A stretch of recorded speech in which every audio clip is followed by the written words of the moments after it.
Part 1 में हमने overview देखा of the chapter that is the salient features of the constitution. तो ये पार्ट 2 है हमारा।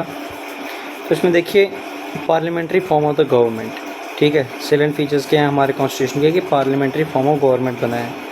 Constitution of India is opted for the British parliament system of government rather than the American presidential system. क्या किया हमने? British parliament system of government बनाया rather than the American presidential system of government. फ़र्क क्या है इसमें? Parliamentary system is based on the principle of cooperation and coordination between the legislative and the executive organs, ठीक है। While the presidential system is based on the doctrine of separation of powers between the two organs. मतलब क्या हमारा जो parliamentary system है इसमें क्या होगा? कोऑपरेशन और कोऑर्डिनेशन होगा किसके बीच में? लेजिस्लेटिव और एग्जीक्यूटिव के बीच में। प्रेसिडेंशियल सिस्टम में क्या? क्लियर सेपरेशन ऑफ पावर्स है between the two organs. Legislative और एग्जीक्यूटिव के बीच में क्या है? क्लियर सेपरेशन ऑफ पावर्स है। पार्लियामेंट्री सिस्टम को हम क्या बोलते हैं? वेस्टमिनिस्टर मॉडल ऑफ गवर्नमेंट भी बोलते हैं। क्या बोलते हैं? Parliamentary system is Westminster model of government. It is responsible government and cabinet government The constitution established the parliamentary system not only at the center but also at the states. Features of the parliament government in India क्या है? Presence of nominal and real executive, majority party rule, collective responsibility of the executive to the legislative, membership of the ministers in the legislature, leadership of the prime minister or the chief minister, dissolution of the lower house, that is Lok Sabha or the assembly. Even though Indian parliamentary system is largely based on the British pattern, there are some fundamental differences between the two. For example, the Indian parliament is not a sovereign body. क्या? Indian parliament is not a sovereign body like the British parliament, ठीक है। Further, the Indian state has elected head, republic, whereas the British has a hereditary head, that is the monarchy. Parliamentary system, whether in India or in Britain, role of the prime minister has become significant, that the political scientists like to call it the prime ministerial government, ठीक है। तो क्या बोलते हैं हम इसको? Parliamentary form government को हम क्या बोलते हैं?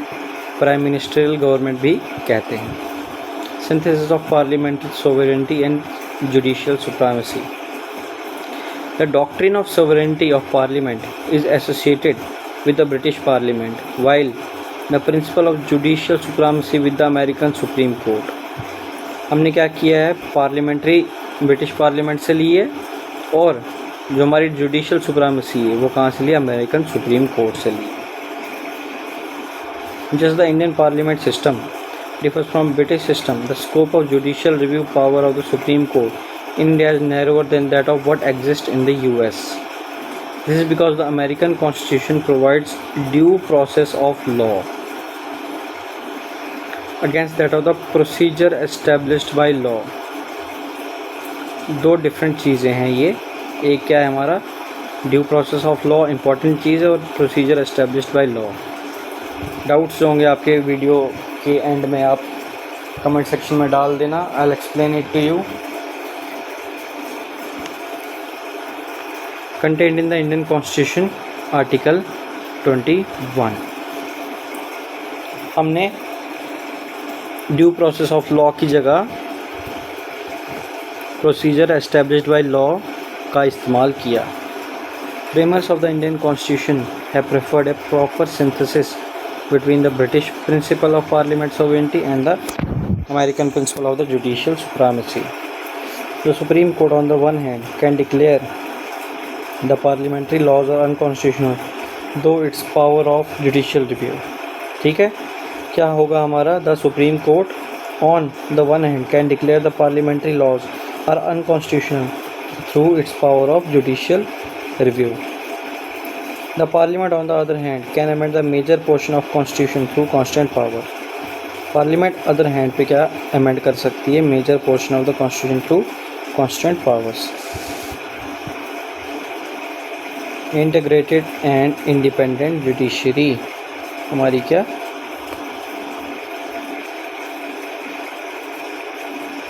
integrated or independent judiciary.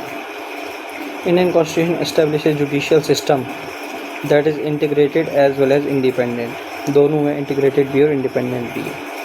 Supreme Court stands at the top of the integrated judicial system in the country. Below it there are high courts at the state level, ये तो हमें पता ही है, ठीक है, district courts and the other lower courts. लेकिन America में क्या है, the single system of court enforces both the central laws as well as the state laws. Unlike in USA, where the federal laws are enforced by the federal judiciary and the state laws are enforced by the state judiciary. America में क्या है, जो हमारे courts हैं वहाँ पे अलग अलग हैं. Federal law enforced by the federal judiciary और the state laws are enforced by the state judiciary. State के अलग कोर्ट हैं, उनका अलग लॉ है, ठीक है. और हमारा यूनियन है, यूनियन के अलग लॉ है और उनका अलग कोर्ट है. सुप्रीम कोर्ट क्या हमारा एक फेडरल कोर्ट है, ठीक है. The highest court of appeal, the guarantor of the fundamental rights of the citizens and the guardian of the constitution. Hence, the Constitution has made various provisions to ensure its independence. Constitution ने क्या किया है, means various provisions to ensure its independence. किसकी independence? अपने judiciary की. Security of tenure of judges, fixed service conditions for the judges, and all the expenses of the Supreme Court charged on the Consolidated Fund of India. तो ये एक important question बन सकता है कि जो एक्सपेंस होगा हमारा सुप्रीम कोर्ट का वो किस पे चार्ज होता है, तो वो चार्ज होता है कंसोलिडेटेड फंड ऑफ इंडिया पे, ठीक है. सुप्रीम कोर्ट का एक्सपेंस किस पे चार्ज होता है, on the consolidated fund of India पे. Fundamental rights,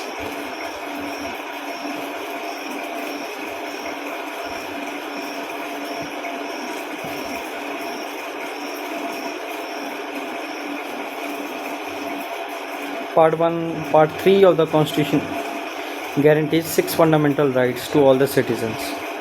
That is, A कौन सा है, राइट टू इक्वालिटी, आर्टिकल 14 से 18. राइट टू फ्रीडम, आर्टिकल 19 से 22. राइट अगेंस्ट एक्सप्लॉयटेशन, आर्टिकल 23 से 24. Right to freedom of religion, article 25 से 28. Cultural and educational rights, article 29-30. Right to constitutional remedies, article 32. ये क्या है, हमारे 6 फंडामेंटल राइट्स हैं. क्या हमारे ये 6 फंडामेंटल राइट्स हैं जो कि हमें गारंटी किए गए हैं through the constitution of India. और इसमें जो राइट है against exploitation, that is article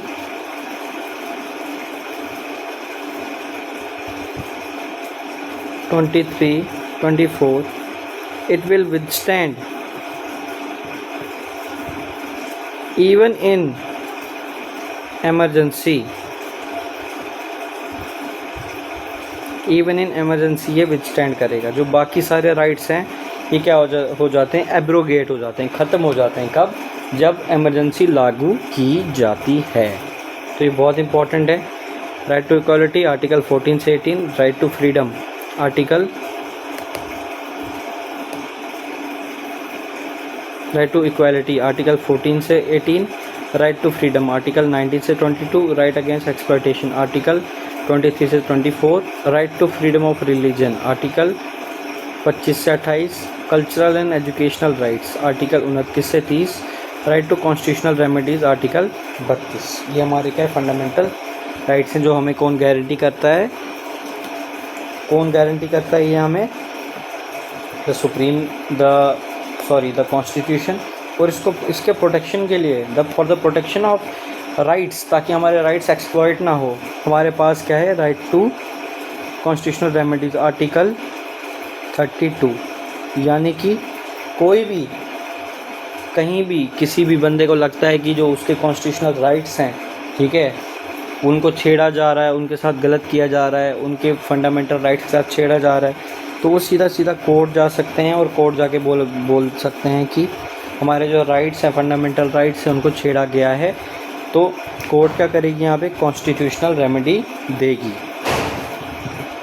originally the constitution provided for the 7 fundamental right, जिसमें सातवां क्या था, राइट टू प्रॉपर्टी, आर्टिकल 31। क्या था जिसमें सातवां, राइट टू प्रॉपर्टी, आर्टिकल 31, जहाँ पे डिक्लेयर किया गया था the list of fundamental right by the 44th amendment act of 1978 में ये वाला जो है फंडामेंटल राइट ये हटा दिया गया था।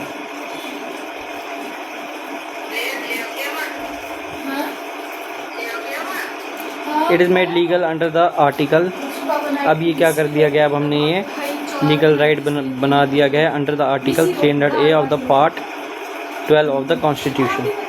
पहले ये क्या था, फंडामेंटल राइट था, अब ये लीगल राइट बना दिया गया है। The fundamental right are meant for the promoting the idea of political democracy, the operate as limitations on the tyranny of the executive and the arbitrary laws of the legislative, justiciable in nature होते हैं, इसलिए ये enforceable by the courts for the violation होते हैं। जैसे कि यहाँ पे आता है right to constitutional remedies, article 32, which can issue the writs of habeas corpus mandamus, that is prohibition, और उसके बाद serotonin and quo warranto for the restoration of the rights. However, the fundamental rights are not absolute and subject to reasonable restrictions. Absolute नहीं होते हैं, absolute इसलिए नहीं होते हैं क्योंकि क्या होता है, जब हमारी लग जाती है इमरजेंसी में क्या होता है, जो राइट्स होते हैं वो क्या हो जाते हैं, खारिज हो जाते हैं। Except the article 23-24 right against exploitation, आप एक्सप्लॉयट नहीं कर सकते हैं। Further they are not sacrosanct and can be curtailed और repealed by the parliament through constitutional amendment act, मतलब कुछ भी फिक्स नहीं है, यहाँ पे भी इसको चेंज करने का अपील की जा सकती है, लेकिन उसके लिए बहुत कोई एक्सट्रीम कंडीशन चाहिए होगी। They can also be suspended during the operation of the national emergency except the rights guaranteed by the 2021, ठीक है, जो कि हमारा क्या है, right to freedom, article 2021, sorry मैंने आर्टिकल 23-24 बोला, ओके।